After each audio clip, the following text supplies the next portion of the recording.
Okay, this is a 2003 Volkswagen GTI 1.8T with an AWP engine. Not that that matters for this video, but this happened to me and I couldn't figure out what the problem was, so I thought I'd make a video to help anybody who has the same problem. So the problem was I could pull, the problem was the trunk, or the hood would not open.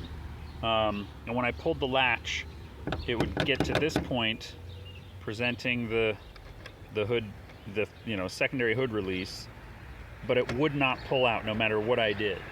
And I got screwdrivers and picks and tried to figure it out, but a friend of mine has the same model,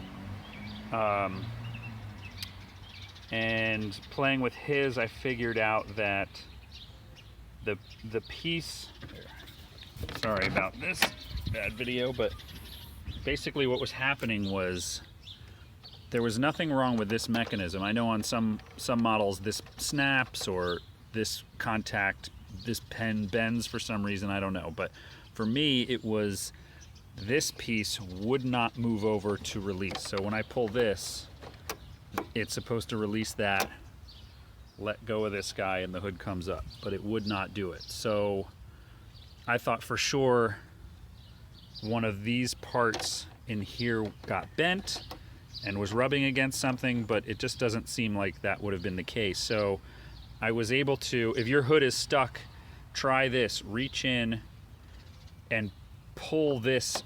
I mean, you can probably only get 1 or 2 fingers on it, but pull down and to the right as hard as you can. You might be able to loop your other finger around and push this way at the same time. But the problem was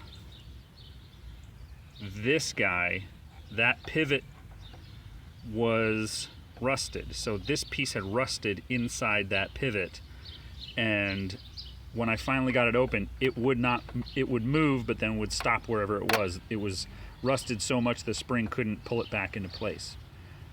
A little bit of 3-in-1 oil, worked it for a while, and now it is working like it should. So I don't have to replace the whole unit. I'm very happy about that.